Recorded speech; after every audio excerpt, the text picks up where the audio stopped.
DLNR and can look at it, and we'll work on at least some, hopefully, a method or the best practice in DLNR to see if perhaps addressing, creating rules, because then it will go out to the communities as well for input. And so we look forward to working with DLNR on this measure. Very good. Thank you very much. Thank you so much. Jim Kuhn. Aloha, yes, Jim. Aloha, Chair Inouye and Senator McKelvey. And I thought somebody else showed up. I couldn't see who that was. In any event, Jim Kuhn with the Ocean Tourism Coalition. This was a very unfortunate situation where this pirate came in and utilized a day-use mooring that should have only been utilized for 2 hours with smaller vessels, and then ended up in this tragedy at Honolulu. However, this is I believe, a knee-jerk response to a grounding that actually could have been prevented had the 2 hour maximum been enforced on this vessel. And many of our marine life conservation districts were designed to be accessed by vessel. Not all, but several are. And this is a very unfair and unwarranted reaction for the recreational boating community. And as you're aware, the commercial boaters also access several of these marine life conservation districts, and we pick up day-use moorings as the recreational boater would as well. We think this is again just a knee-jerk and is a bad trend. So we'll stand on that testimony. We'll be able to answer other questions if you needed me to. Thank you. Thank you very much. Zachary, is that you on Zoom? Yes, thank you, Chair Inouye. Senator McKelvey, other members of the committee, thank you for allowing me time to testimony. I'll be quick. I'm a recreational boater who sails to Honolulu Bay with my family on a regular basis. It was very sad to read this resolution. This proposed rule would unfairly penalize responsible recreational boaters for the action of one individual, as Mr. Kuhn indicated. Recreational boating activities are, for instance, sailing allow families such as mine to enjoy the natural and beautiful environment in our state, and a resolution such as this would deprive our family of that opportunity. Also, while this diesel spill was very unfortunate, it should not be used to justify a blanket rule prohibiting recreational boating. And I believe that recreational boating, such as sailing, can be compatible with an MLCD such as Honolulu Bay, and taking such an extreme measure to prevent recreational boating fails to recognize the importance of the relationship between responsible boaters and the marine environment. Also, there are already regulations in place to protect the MLCDs. In this particular case, those rules were disregarded with the recent spill. If you're going to pass additional rules, that is not going to prevent people from disregarding rules. Finally, a proposed rule limiting recreational boating to MLCDs would limit our access to public water and natural resources, which I believe is part of the public trust doctrine. So with that, I am in strong opposition to this resolution. Thank you. Thank you, Zachary. And we'll take that into consideration as well, addressing the commercial boatings. And we appreciate the testimonies we've been receiving today as well. Is there anyone here present that wishes to speak to SCR 115 and SR 109? Okay. Yes. So Sure. do I come up with it? You can, state your name. John Collar. And your position on that, opposition or So, support. Yeah, I comments. also strongly do not support the resolution. I agree with the other respondents who said it's a knee-jerk reaction based on emotion of a very unfortunate event, and there's a lot of other ways to handle it besides a blanket. Nobody else can do it and take away the rights of the residential boaters. So also too, I mean, Hawaii has it's considered to be, pretty unfriendly to residential boaters. There's very limited slips around the islands. It's very hard to get one if you're traveling to another state and to another island. And this would, also just make that even a worse situation. And also, to the comment about commercial boatings, if you're trying to save that area, then why are you picking on the residential boaters? I mean, the commercial guys use it probably even more than the residential guys. So I think it needs to be fair all around. And yeah, so I believe that there are other ways to approach this problem. And also too, enforcement. That guy was there for 2 days. He was too big for the mooring, and the rules that were in place weren't enforced. And then you had this tragedy.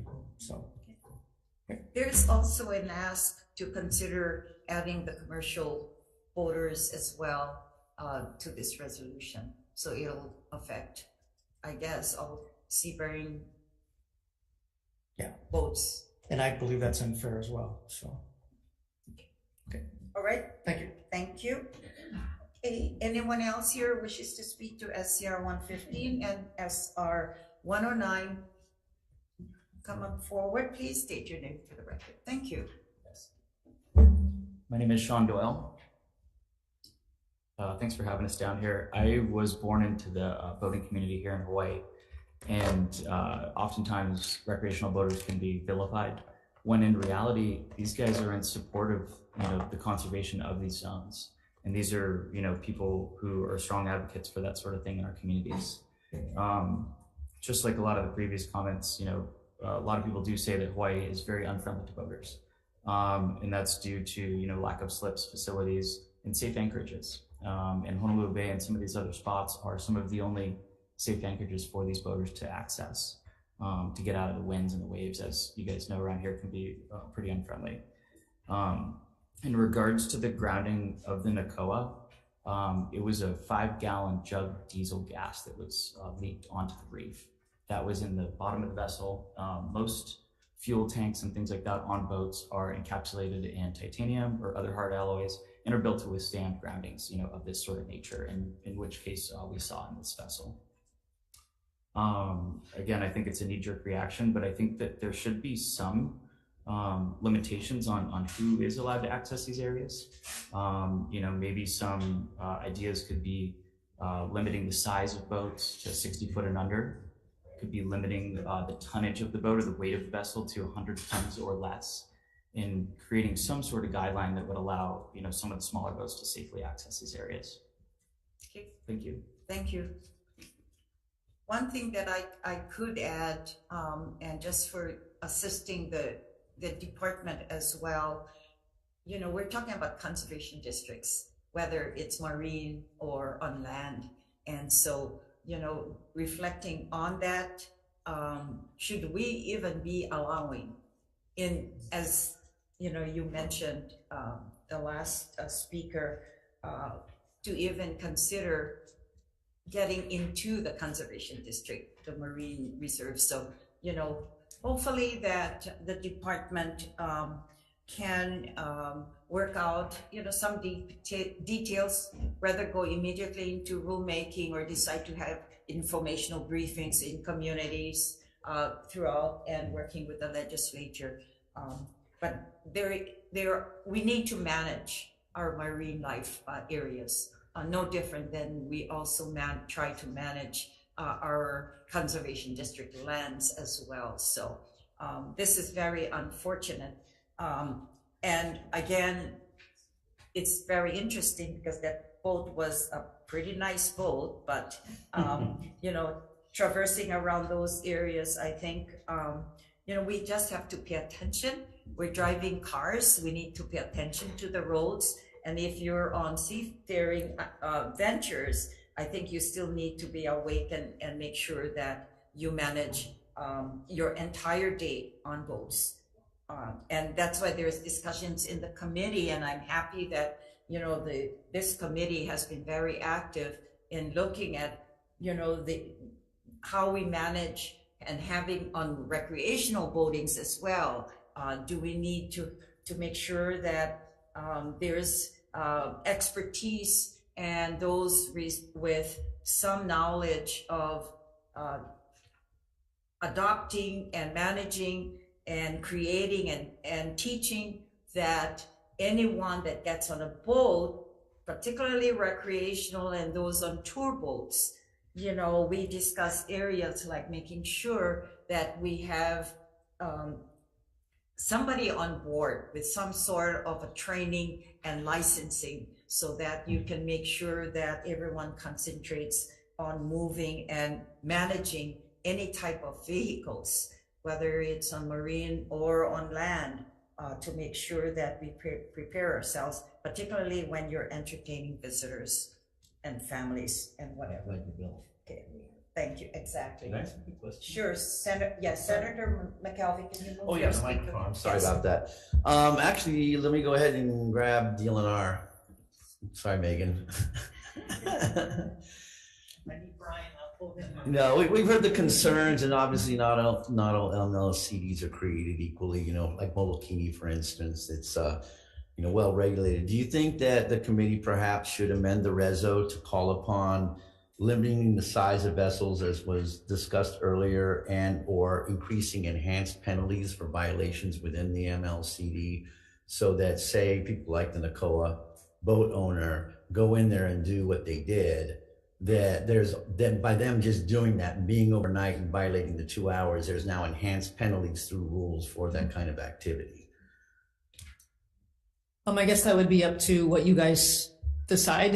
You know, we are open to, you know, possibly looking at any kind of rule amendments that we need to do moving forward, Yeah, because especially with the community input. this way it takes in the flexibilities of the MLCs, but also sends a, you know, in rules, if you do a NACOA, if you come overnight, if your vessel's 95, I mean, let's face it, it was like 120 ton, 95 foot vessel, shouldn't have even been on that mooring.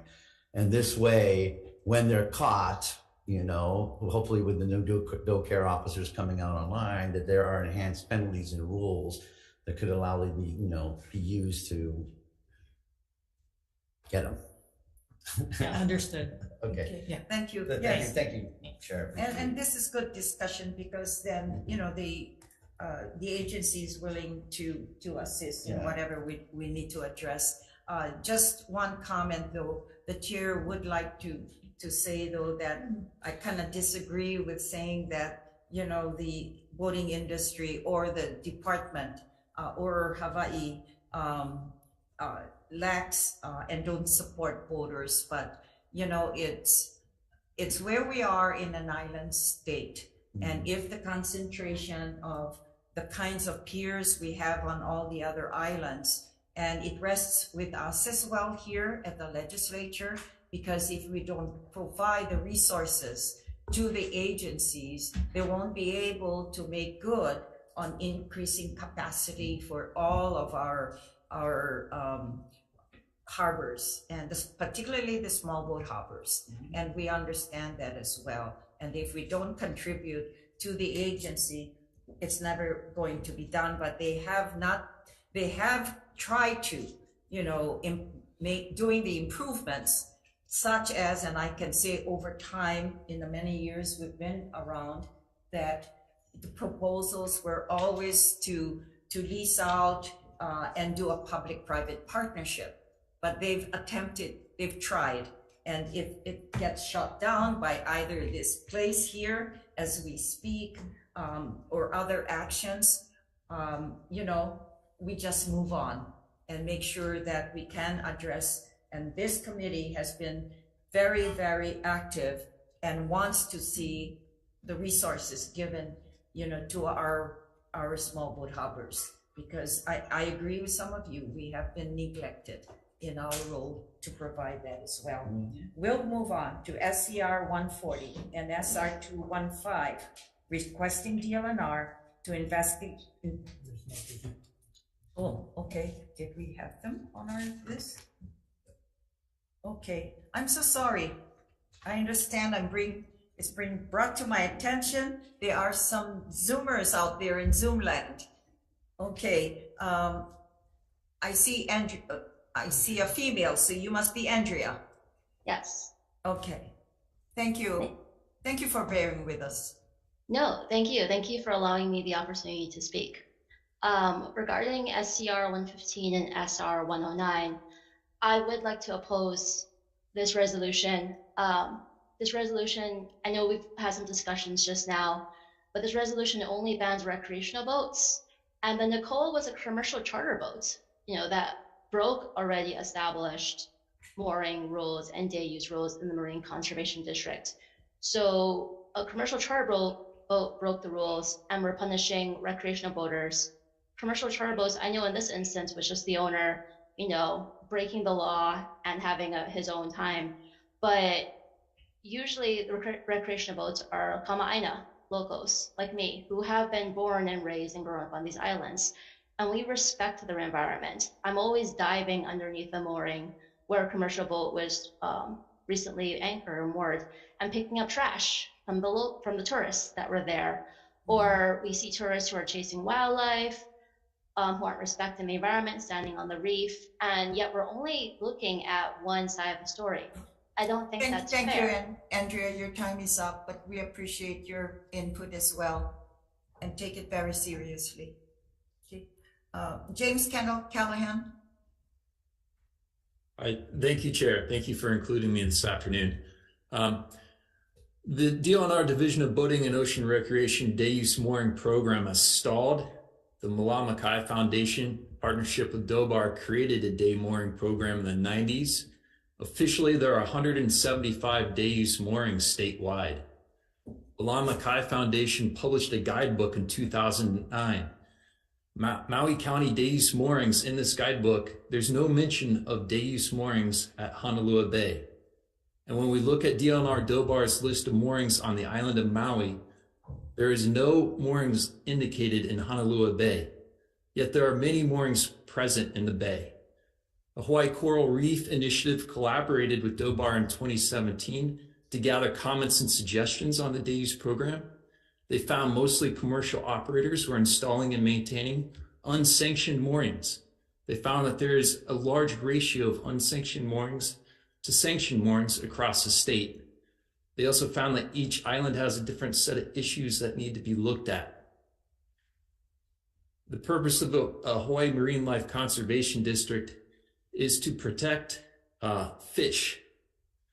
A better fit would be to create a DOBAR ocean recreation management area specifically for Honolulu Bay, and to not use the MLCD structure to create rules about what kind of activities can happen in the area. Thank you for the extra time, Chair. Thank you very much for your input. Is it Ali Grines or Grins? I'm sorry, I don't want to proceed. Hello, yes, I would just like to, my name is Keahi Ho, and I would just like to speak out against this bill. I grew up in Honolulu Bay. I love surfing there. I love sailing there. Some of my most cherished memories as a kid and as an adult raising my kids or spending the night there on a boat, on my boat in the bay. It's a very special place to me. I was horrified by what happened. I don't think that it's a common thing going forward. I do think that there could be some better management statewide through all of these issues, but I just support this bill in banning recreational boats. Thank you very much. Thank you. Thank you. All right, we'll proceed then with the next resolution, SCR 140, SR 215, and this is requesting DLNR to investigate the cause of and update key information on including facts and statistics to decline of the critically endangered Kalila bird on Mauna Kea. DLNR. Good afternoon, Chair, Vice Chair, and Senator. My name is Linda Eatman. I'm a wildlife biologist for DLNR. I'm here on behalf of DLNR Chair Don Chang. I stand by our written testimony, and I'm available for any questions. Thank you very much for being here. Okay, we do have 6 others that are in supportive of this measure. Is there anyone here present in the room wishes to speak to SCR 140 and SR 215. Okay, members, any questions? Otherwise, can we move along to SCR 219 and SR 157? And this is requesting DLNR and to adopt administrative rules regulating vessel speed near the humpback whales. DLNR. Aloha, Chair Inouye, Aloha. Vice Chair Elefante, and Senator McKelvey. The department greatly appreciates the intent of this resolution, but respectfully have to oppose because of concerns about the ability to enforce speed limits on the water. Alternatively, the department's promoting best management practices to avoid contact with whales by boats. So, mahalo. All right. Any questions of the department since they're here? Yeah, real quickly. Yes. Sorry about that. A little different flow. You guys, are you with DAR? I'm with Daria, Okay, Brian good. Nielsen with Division of Yeah, Fire you guys Resources. put together a working group with all, or an informal group, I should say, with all of the boat providers and saying, well, this is what we kind of like you to do and be great if you could do it. But, you know, the fact of the matter is that there's all sorts of incidences happening, a lot of them whale tour boats where they're chasing the whales to get the customers a better view. And, you know, clearly this, okay, well, you shouldn't do it. Best practices approach isn't working because why would you listen? You know, you're there, got paying customers. We're going to get the best shot of the whale. I mean, violations of the 1,000-foot rule, more than 3 vessels next to the whale rule. I mean, the infractions are occurring over and over again. And don't you think that through rule, I mean, all rules need enforceability. And given the shift of DOBOR to get into more of ocean recreation management, don't you think that the DAR could look at establishing rules for this? Because obviously there's concerns of expeditions, which is an FTA ferry, and some of the recognized inter-island ferries, which is why they've asked for the amendments. But don't you think you guys can move forward on rules to ensure that when these violations happen, that enforcement occurs, there can be some action taken? Yeah, so all really good points and legitimate concerns, and from what I'm hearing, you're talking about a lot of violations, violating the approach rules for whales or dolphins or whatever it may be, and I think those are easier to enforce than a speed limit per se. I think we just need more enforcement on the water. The other, so that would come from DLNR, and I believe with the new cadets coming out of DoCare, there's 4 new enforcement, assigned to Big Island. I'm not sure how many are going to Maui, but 14 to Big Island 14 to Big Island. and Oahu, and I think there were about 12 on to Maui. To A Maui. total of 41 that just graduated. So yeah, there's more capacity coming, and then it's also on the federal government, NOAA law enforcement, because these are actually federal laws that they need to enforce as well. So point well taken, and I think there is some possibility to have some better enforcement out there. Okay. Thanks for learning that. Yes, thank you very much. Ted Bolin. Thank you again, Chair Inouye, Vice Chair Elefante, Senator McKelvey. Ted Boland for the Hawaii Reef and Ocean Coalition, in strong support of this resolution. Humpback whales are endangered species and they need our protection. I appreciate, Senator McKelvey, your remarks. We got to stop hitting these whales. Yeah. You know, there's a lot, and it's got to stop. I'm surprised there hasn't been a lawsuit against the state for not doing enough about it. But anyway, be that as it may, it would be great to adopt some of these administrative rules controlling speed. It would be great for the Division of Aquatic Resources to look at other ways if they could to see what they could do to protect the whales, and to work with NOAA to see what they could do to enforce. So I wouldn't say that you shouldn't pass a resolution just because it's going to be hard to enforce. Having the rule on the books, if that's what DAR does, has a deterrent value in itself. And then it sounds like we're getting some enforcement. So between those two things, I would think it'd be a great way to proceed, and would support this resolution strongly. Thank you. Thank you very much. For DLNR again, we do have, don't we have rules or as well with the I guess the a recreational boating or any boats that go near whales. You know, like we have rules against our monk seals. Do we have something with regards to? I guess. Yes, Chair. There's federal rules, approach rules. I believe it's 300 yards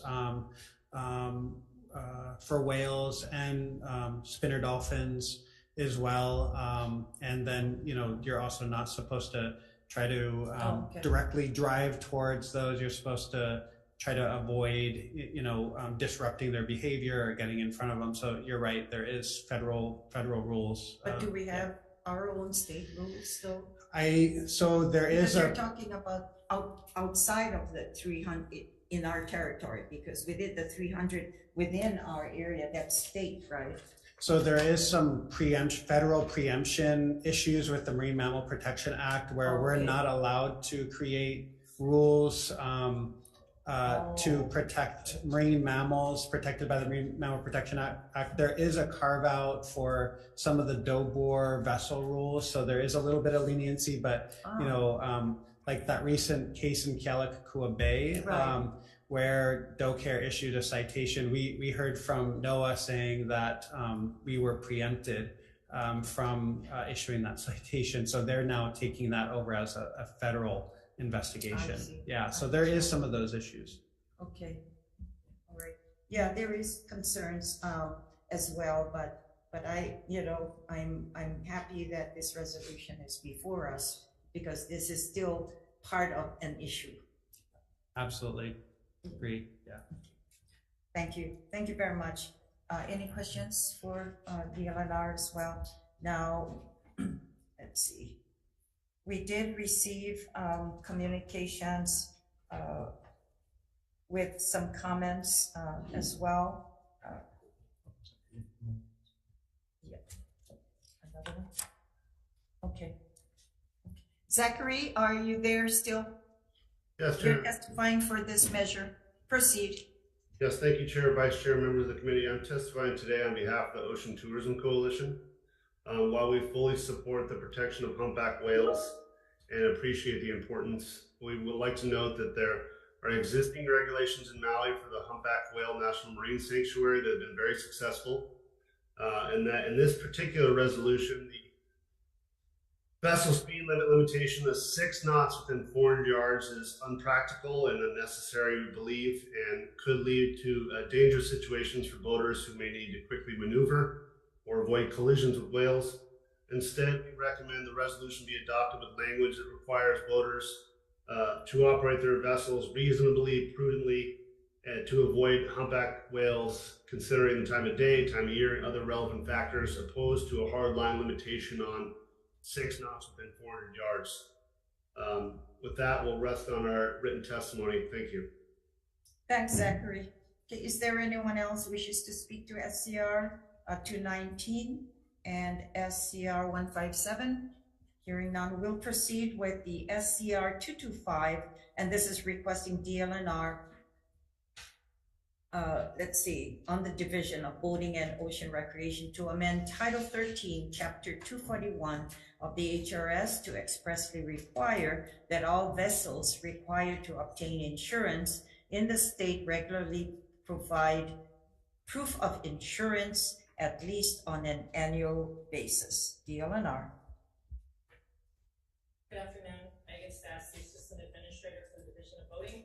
The department stands on its written testimony offering comments. Thank you. Thanks, Megan. Jim Kuhn, you're participating in SCR 225. Yes, Chair Inouye, Vice Chair Elefante, Senator McKelvey, and the rest of the committee. We strongly support this measure, although it was my understanding on the commercial boats, we all have to demonstrate that we have insurance before we can renew our permits every year. And I had thought that the recreational boaters did the very same thing when they renew their slips every year. So this might be just a duplication of efforts or a lack of possibly enforcement on the DLNR doughbore side, but I doubt that. So anyway, we support it. If it's not there, it should be. Thank you.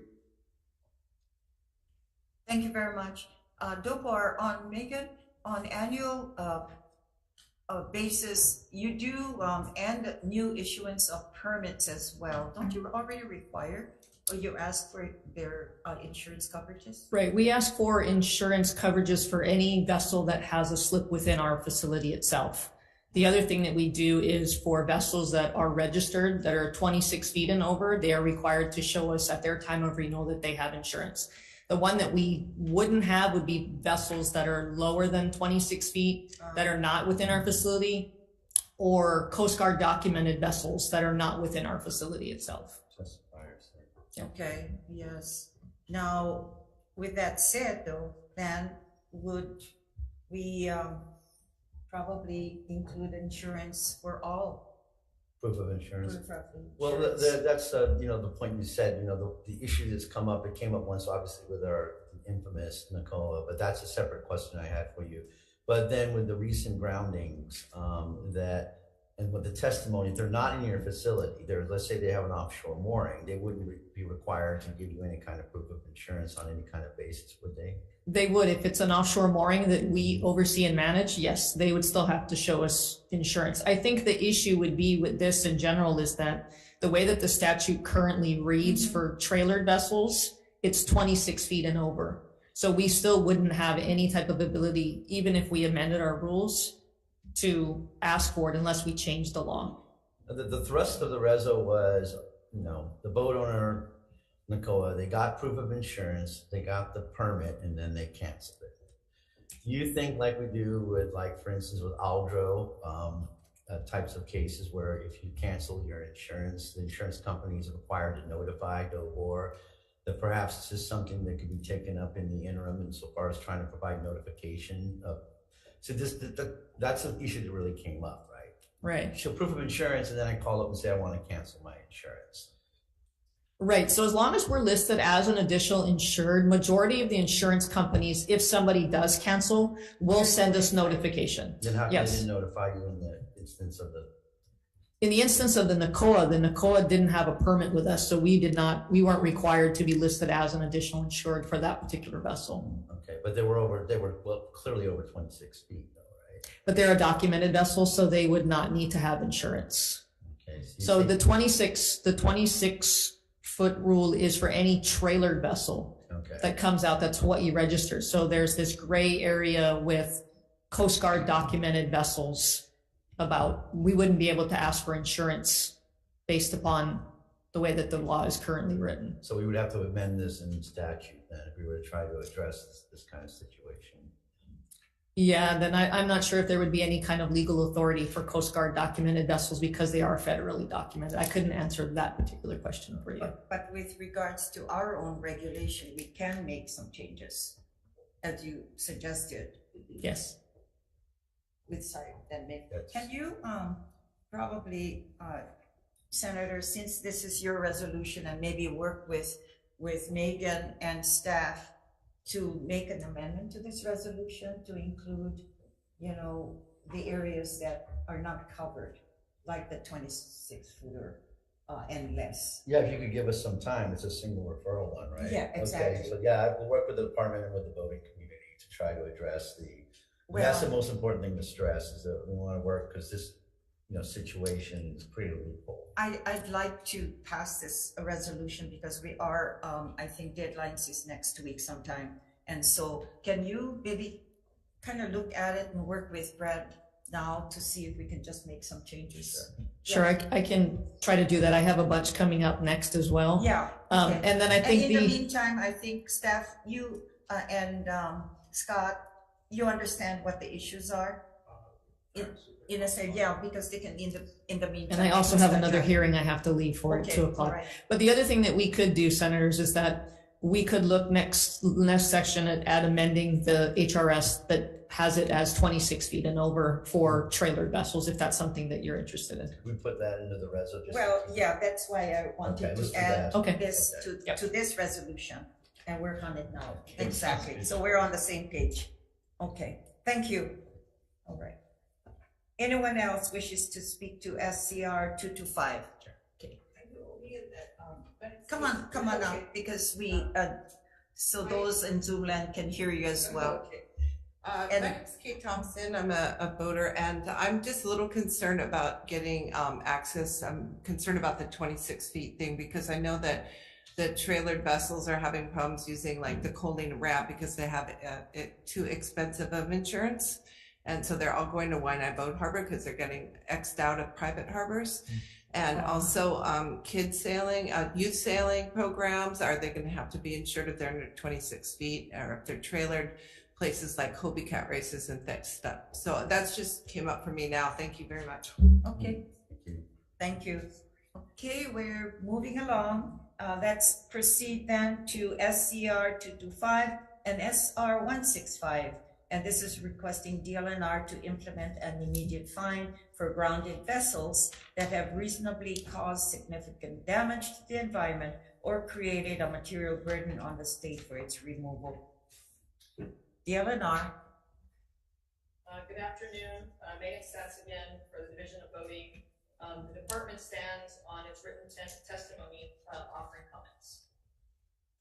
Okay, thank you. And Megan, sorry, you did say you have to go somewhere else as well. I do at 2 o'clock. Okay, why don't we just continue? And members, I'd like to make sure that we receive her input. So with that said, so SCR 227, anyone else wishes to speak to, so can you have your comments right now, I can be very immediately, quick. so Tim we Boland can on behalf take of- care of Megan. Yes, Tim Boland on behalf of Hawai'i Reef Motion Coalition. Hello, our chair, vice chair, members of the committee. We are in strong support of this resolution as well. It enables DLNR to assess fines and recover costs to deter groundings like the one that recently occurred in Honolulu Bay, and we strongly support it. Thank you very much. Okay, thank you. Okay, which one we need? We need Megan for 2225. And if that's the last one. We just went to that. Small comment on that? Yep. Yes. Yeah. John Collar. Again, you know, I support the resolution. However, significant damage is, there's not a definition for it. Yeah, DLNR said that too. Yeah, so I'd like to see a definition for that. Yeah. Okay, thank you. Moving on then for SCR 229 and 167, SR 167, also requesting DLNR to conduct a study on marine life conservation district designations.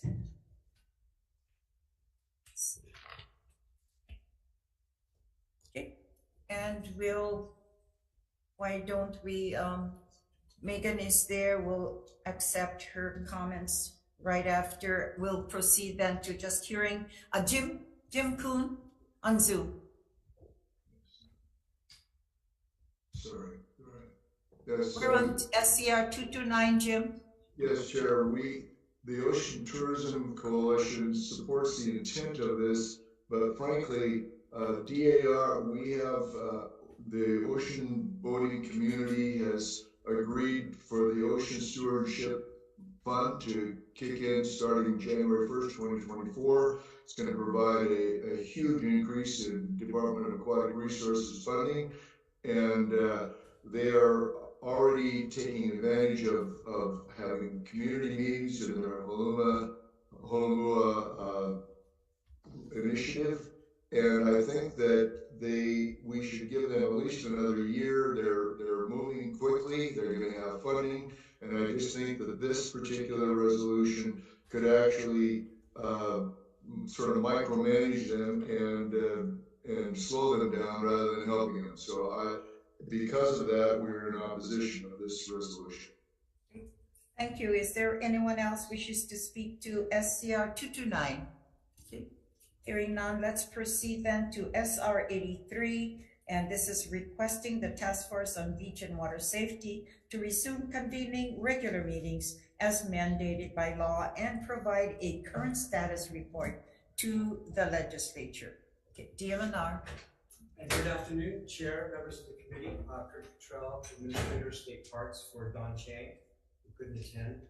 You have our written comments. We're in opposition to the measure, but the intent of the law was good. We're just requesting that it be looked at based on our testimony, you see that the cities and counties, they have way more beaches, and we only have 13 state park beaches, and so I believe they have the expertise to manage the task force.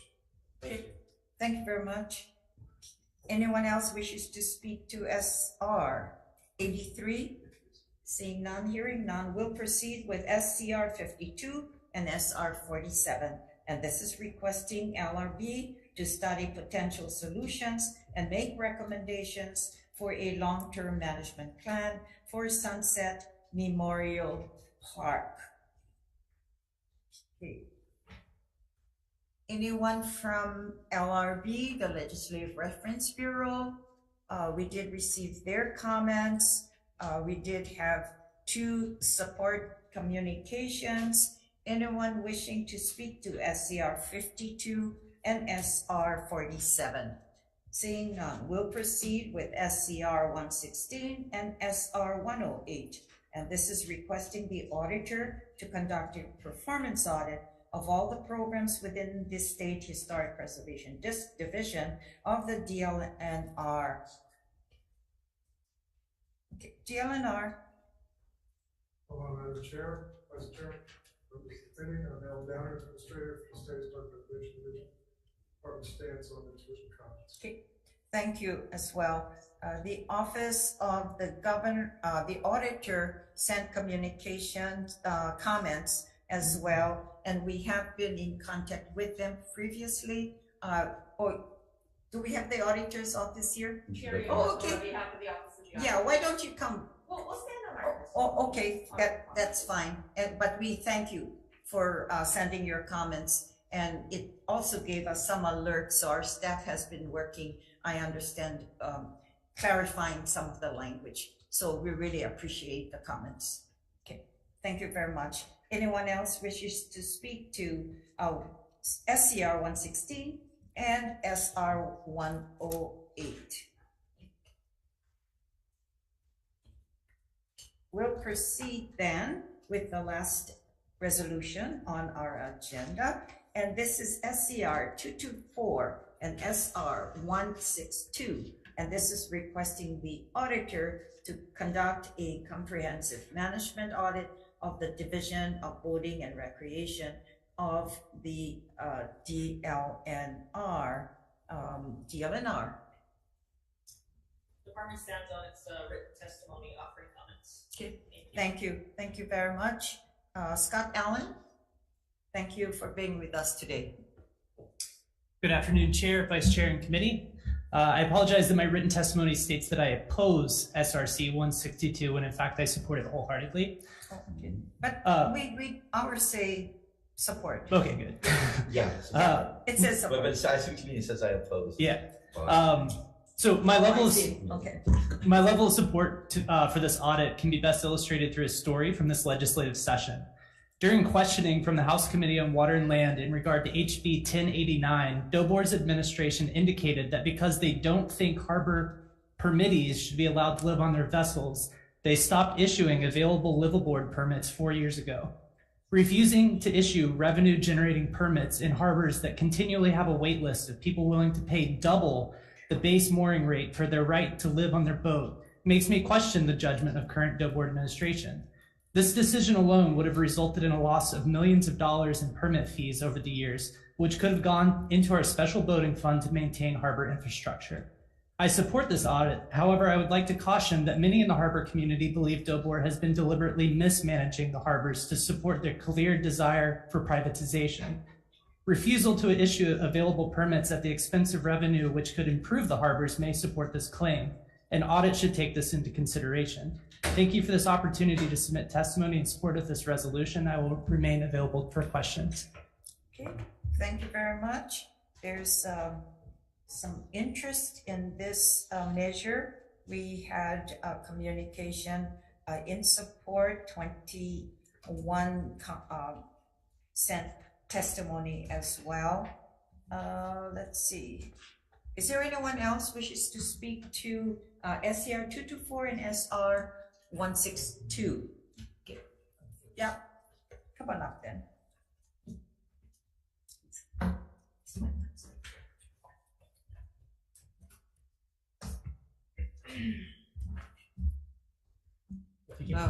thank you. Proceed.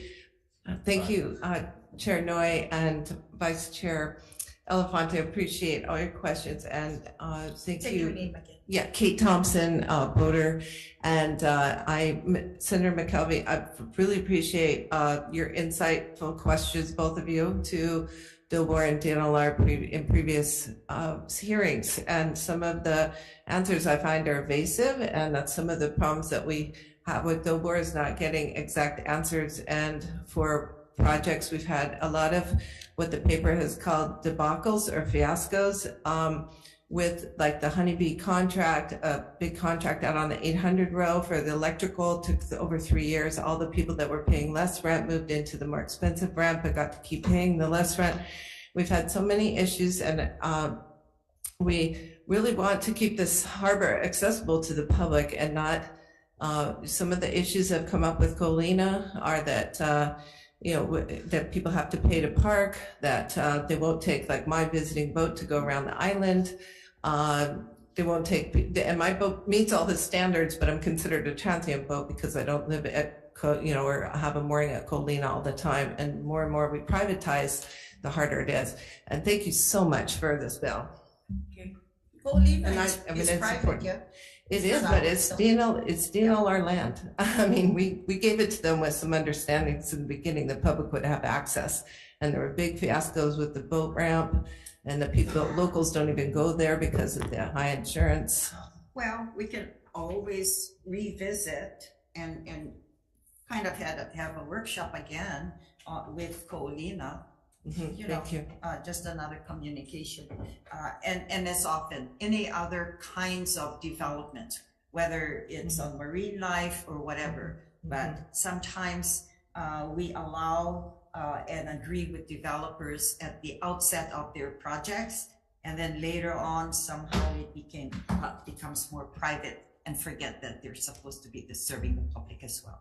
Thank you very much. Just have to stay on it. Thank you. Yes, I approve of this, and I'm available for questions. Sure. Thank you very much. Anyone else wishes to speak to SCR 224 and SR 162? Yeah, come on up. Yes, thank you. John Collar. So I'd also like to express my support for this. I said earlier in previous testimony that this is one of the most unfriendly states for boaters, and I still stand by that. And also, as a boater, I don't have a boat in the LOI, but it's very difficult to get a slip if you need it. Not just the LOI, but all the other small boat harbors. And I also echo.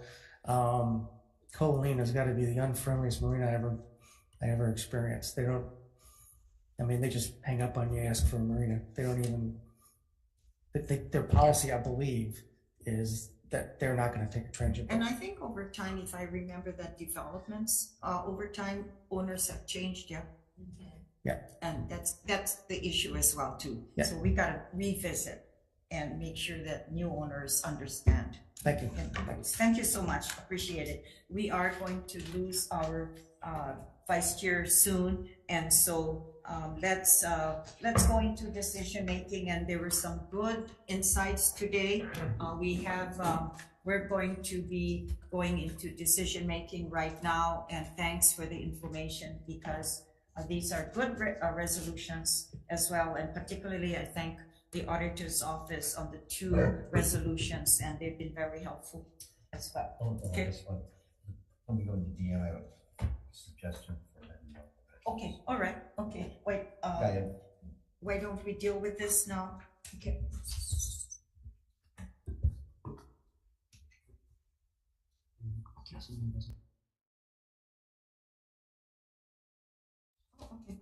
Okay. Second one you're gonna add? No. We need dates, so I need dates. Yeah. Yeah, no, just you find dates. Okay.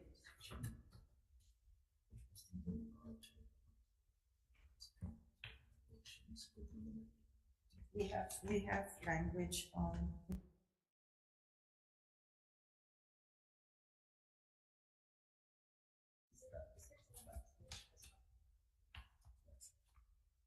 To say that it has to adopt and enhanced penalties for violations.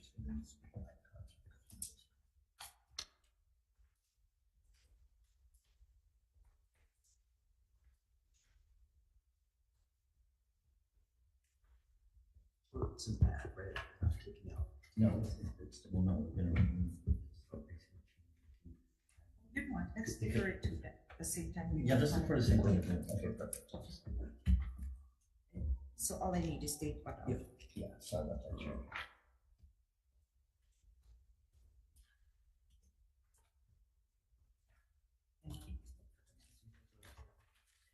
All right. Let's proceed with our votes. Committee on Water and Land is going into decision-making as well. With regards to SCR 95 and SR 88, Chair's recommendation is to pass this measure with amendments, just adopting technical and non-substantive amendments. Okay, any discussions? Vice Chair for the vote, Chair goes aye. Okay, Chair's recommendation is to pass SCR 95 and SR 88 with amendments. Chair votes aye. Vice Chair votes aye. Senator Chang. Aye. Senator McKelvey. Yes. Senator Favela is excused. Madam Chair, recommendation is adopted. Thank you. SCR 115 and SR 109. We're going to defer this to March 21st on decision making at 1:05 p.m. in room 229 for additional amendments recommendations. Sorry, credit one. Sorry, it has passed. Deferred to March 29 on SCR 115 and SR 109 to 1:05 p.m. in room 229.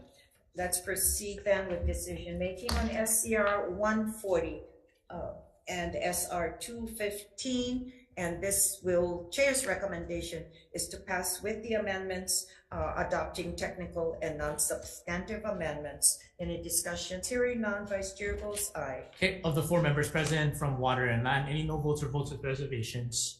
Hearing none, Madam Chair, recommendation is adopted. Thank you. SCR 219 and SR 157. Chair's recommendation is to pass with these amendments. We'll adopt the Matson and the House Group recommendation amendments, which is the Hawaii Harbor Users Group, on page 1, lines 31 to 32, to prohibit any person from operating a vessel other than an inter-island vessel or intra-island vessel as defined in section 19-41-2 of the HRS within the waters of the state at a speed exceeding. On page 2, lines 7 to 8 to read, require any person operating a vessel other than an inter-island vessel or intra-island vessel as defined in section 19-41-2 of the HRS within the state, within the waters of the state to, unquote. Chair, staff, isn't this the one that we were going to add something else? This is what we're gonna say. Okay, but this is fine. Yeah. All right, any discussions? Hearing none, Vice Chair for the vote, Chair goes aye. Okay, Chair's recommendation is to pass SCR 219 and SR 157 with amendments of the members present. Any no votes or votes with reservations? Hearing none, Madam Chair, recommendation is adopted. Okay, thank you. SCR 225. Chair's recommendation is to defer this measure. I like the incoming discussions with regards to some additional amendments to be offered. So we'll defer this to March 29 in room 229 at 1:05 p.m. Okay. With regards to SCR 227, SR 165, Chair's recommendation with amendments, and will adopt DLNR's recommended amendment to remove the word significant as it is subjective. Yeah, okay, any discussions? Okay, hearing none, Vice Chair for the vote, Chair goes aye. Okay, Chair's recommendation is to pass SCR 227 and SR 165 with amendments of the members present. Any no votes or votes with reservations? Hearing none, Madam Chair, recommendation is adopted. Okay, thank you. SCR 229 and SR 167. Chair's recommendation is to pass this measure as is. Okay, any discussion? Hearing none, Vice Chair for the vote, Chair goes aye. Okay, Chair's recommendation is to pass SCR 229 and SR 167 as is. Of the members present, any no votes or votes with reservations? Hearing none, Madam Chair, recommendations adopted. Thank you. For SR 83, Chair's recommendation is to pass this measure as is. Any discussion? Hearing none, Vice Chair for the vote, Chair goes aye. Okay, Chair's recommendation is to pass SR 83 as is. Of the members present, any no votes or votes with reservations? Hearing none, Madam Chair, recommendations adopted. Thank you. SCR 52, SR 47. Okay. Chair's recommendation is to pass with amendments. We'll adopt LRB's recommended amendments to replace LRB from making recommendations for a long-term management with a working group comprised of a senator selected by Senate President, a representative selected by the Speaker of the House, one representative from DCCA, another from DAGS, another representative from, is that AG or, okay, AG's office, a representative from the Pearl City Neighborhood Board, and a representative from Friends of the Sunset Memorial Park Cemetery. Any discussions? Yes, Senator Elefante. Thank you, Madam Chair. Appreciate your recommendation. It strengthens the resolution, and thank you again for hearing this. Okay, thank you. Yes, very important in neighborhoods. Yes, I agree. Okay, thank you. We'll proceed then with SCR 116. SR. We gotta take the vote. Oh, sorry. SCR 52. Okay. Yes. With amendments, right? Yes. With amendments. Vice Chair for the vote. Chair goes aye. Okay, with amendments on SCR 52 and SR 47, any no votes or votes with reservations of the members present? Hearing none, Madam Chair, recommendations adopted. Okay, thank you. SCR 116 and SR 108. Chair's recommendation is to pass this with the amendments. We'll remove any non-performance audit items in the measure. That's including whether SHIP-D has adequate staffing and resources to conduct timely project reviews, and also record retention, or is it record retention methodologies, and the auditor shall submit a report of its findings and recommendations, including any proposed legislation, to the legislature no later than 20 days prior to the convening of the regular session of 2025. Any discussions? Hearing none, Vice Chair for the vote. Okay, Chair's recommendation is to pass SCR 116 and SR 108 with amendments of the members present. Any no votes or votes with reservations? Hearing none, Madam Chair, recommendations adopted. Okay, thank you. SCR 224 and SR 162. Chair's recommendation is that we pass this measure as is. Any discussion? No, thank you very much. Hearing none, Vice Chair for the vote. Chair goes aye. Okay, Chair's recommendation is to pass SCR 224 and SR 162 as is. Of the members present, any no votes or votes with reservations? Hearing none, Madam Chair, recommendations adopted. Thank you very much, and thank you, folks. This concludes the Water and Land